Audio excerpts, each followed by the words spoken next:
안녕하세요. 건강한 100세를 위한 동반자 무병장수입니다. 본격적인 겨울이 시작되는 12월입니다. 아침 공기가 제법 차가워졌는데요. 혹시 오늘 아침 이불 밖으로 나오실 때 몸이 조금 무겁거나 찌뿌둥하지는 않으셨나요? 단순히 날이 추워서 혹은 어제 잠을 좀 설쳐서 그렇겠거니 하고 무심코 넘기셨다면 지금부터 제가 드리는 말씀에 귀를 기울여 주셔야 합니다. 12월의 아침은 우리 시니어 분들의 혈관 건강에 있어 가장 위험한 시간일 수 있기 때문입니다. 특히 평소 혈압이 조금 높으시거나 당뇨가 있으신 분들, 혹은 예전과 달리 손발이 자주 차가워지신 분들이라면 오늘 영상은 여러분의 생명을 지키는 동아줄이 될 수 있습니다. 오늘은 돌이킬 수 없는 후회를 남기는 무서운 질병, 뇌졸중이 오기 전 우리 몸이 보내는 마지막 경고 신호에 대해 알아보겠습니다. 우리나라 60대 이상 사망 원인 단일 질환 1위가 무엇인지 아십니까? 암도 아니고 심장마비도 아닌 바로 뇌졸중입니다. 뇌혈관이 막히는 뇌경색과 뇌혈관이 터지는 뇌출혈을 합쳐서 우리는 흔히 중풍, 의학용어로 뇌졸중이라고 부릅니다. 많은 분들이 뇌졸중은 어느 날 갑자기 벼락처럼 찾아온다고 생각하시지만 사실 우리 몸은 혈관이 막히거나 터지기 직전 끊임없이 살려달라는 신호를 보냅니다. 다만 우리가 그 신호를 나이 들어서 그렇겠지, 피곤해서 그렇겠지 하고 무시했을 뿐입니다. 오늘 이 영상을 끝까지 보신다면 나와 내 가족의 뇌혈관이 보내는 구조 신호를 정확히 알아채고 소중한 생명을 지키는 골든타임을 확보하는 방법을 확실하게 얻어가실 수 있습니다. 건강한 노후를 위해 구독과 좋아요 버튼 한번 꾹 눌러주시면 매일매일 생명 같은 건강 정보를 가장 빠르게 받아보실 수 있습니다. 그럼 실제 사례를 통해 우리가 놓치기 쉬운 위험한 순간들을 짚어보겠습니다. 여기 두 분의 이야기가 있습니다. 68세 김철수님과 65세 이영희님의 이야기입니다. 두 분 모두 평소 고혈압 약을 드시고 계셨고 겉으로 보기엔 아주 정정하신 분들이었습니다. 하지만 운명의 그날 아침 두 분의 대처가 두 분의 남은 인생을 완전히 갈라놓았습니다. 먼저 김철수님의 사연입니다. 지난해 12월 어느 추운 아침이었습니다. 김철수님은 평소처럼 아침 일찍 일어나 화장실을 가려고 침대에서 일어났습니다. 그런데 그날따라 유난히 오른쪽 팔과 다리에 힘이 들어가지 않고 저릿한 느낌이 들었습니다. 마치 오랫동안 한 자세로 있어서 다리에 쥐가 난 것 같은 느낌이었죠. 어제 무거운 걸 들어서 그런가, 잠을 잘못 잤나 보네. 김철수님은 대수롭지 않게 여기고 주무르며 다시 자리에 누웠습니다. 30분 정도 지나자 저린 증상은 거짓말처럼 사라졌습니다. 김철수님은 안심하고 아침 식사를 하셨죠. 하지만 그것이 비극의 시작이었습니다. 그날 오후 김철수님은 거실에서 TV를 보다가 갑자기 쓰러지셨습니다. 의식은 잃지 않았지만 아침에 저렸던 오른쪽 팔다리가 마비되어 전혀 움직일 수 없었고 입이 돌아가 말이 어눌해져 가족을 부를 수조차 없었습니다. 뒤늦게 가족에게 발견되어 응급실로 옮겨졌지만 이미 골든타임을 놓친 뒤였습니다. 안타깝게도 김철수님은 현재 오른쪽 반신마비 판정을 받고 재활병원에서 힘겨운 투병 생활을 하고 계십니다. 주치의는 아침에 나타났던 그 잠깐의 증상이 바로 미니 뇌졸중이었다며 그때 바로 병원에 왔다면 막을 수 있었다고 안타까워했습니다. 반면 65세 이영애님의 경우는 달랐습니다. 이영애님 역시 쌀쌀한 아침 식사 준비를 하다가 갑자기 손에 힘이 빠지면서 들고 있던 국자를 떨어뜨렸습니다. 단순히 힘이 빠진 게 아니라 마치 내 손이 아닌 것처럼 감각이 먹먹했습니다. 그리고 거울을 봤는데 한쪽 입꼬리가 살짝 처져 있는 것이 보였습니다. 이영희님은 순간 며칠 전 TV에서 봤던 뇌졸중 전조 증상이 떠올랐습니다. 설마 내가?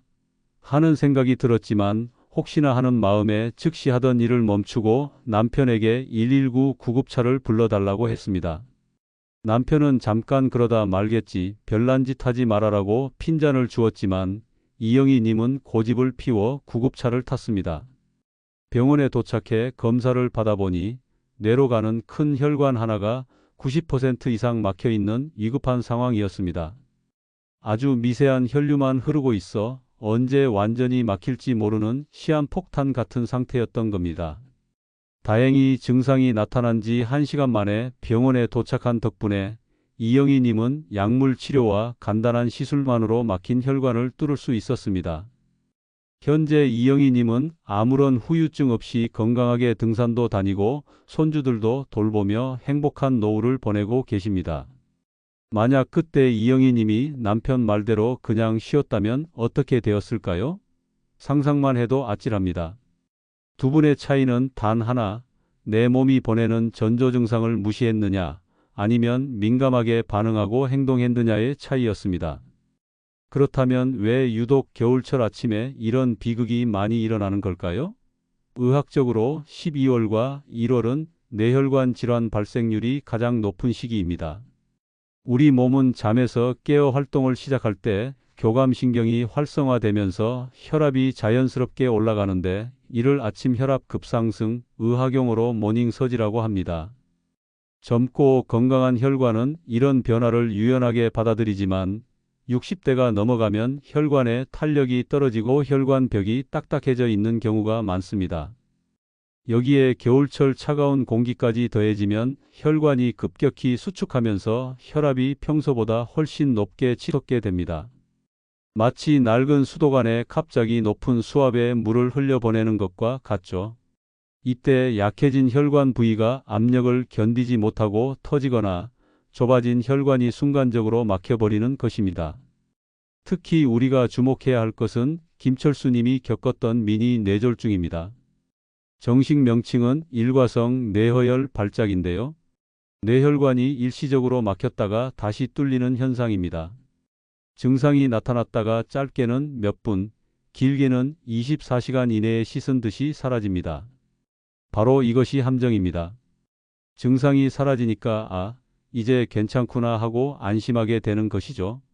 하지만 대한뇌졸중학회의 최신 보고에 따르면 미니 뇌졸중을 경험한 환자의 약 10% 이상이 3개월 이내에, 그중 절반은 48시간 이내에 진짜 뇌졸중으로 쓰러진다고 합니다. 즉, 미니 뇌졸중은 병이 나은 것이 아니라 지금 당장 병원에 오지 않으면 큰일 난다는 몸의 마지막 경고이자 최후의 통첩인 셈입니다. 2025년 최신 의료 데이터에서도 미니 뇌졸중 조기 발견 시 뇌졸중 예방률이 80% 이상이라는 결과가 나와 있습니다. 증상이 사라졌다고 병원에 가지 않는 것은 폭탄의 타이머가 돌아가고 있는데 귀를 막고 있는 것과 다를 바 없습니다. 그렇다면 우리는 어떤 증상을 절대 놓치지 말아야 할까요? 아주 쉽고 정확하게 기억하실 수 있도록 이웃손 법칙을 알려드리겠습니다. 첫째, 이하고 웃어보세요. 거울을 보고 웃었을 때 한쪽 입꼬리가 올라가지 않거나 얼굴 모양이 비뚤어진다면 뇌졸중 신호입니다. 둘째, 웃지 말고 양팔을 앞으로 나란히 들어보세요. 눈을 감고 10초 동안 팔을 들고 있을 때 한쪽 팔이 스르르 아래로 떨어지거나 힘이 들어가지 않는다면 뇌 기능에 문제가 생긴 것입니다. 셋째, 손바닥을 펴고 말을 해보세요. 우리 집 강아지 멍멍 같은 쉬운 문장을 말할 때 발음이 세거나 말이 잘 나오지 않는다면 즉시 응급실로 가야 합니다. 이 외에도 갑자기 한쪽 눈이 안 보이거나 커튼이 쳐진 것처럼 시야가 가려지는 증상, 망치로 머리를 맞은 듯한 극심한 두통, 술 취한 사람처럼 비틀거리며 중심을 잡기 힘든 어지럼증도 대표적인 전조 증상입니다. 특히 당뇨가 있는 시니어 분들은 증상을 더 주의 깊게 살피셔야 합니다. 당뇨 환자는 혈관 내벽에 염증이 많아 혈전 피떡이 잘 생기기 때문입니다. 고지혈증이 있으신 분들도 마찬가지입니다.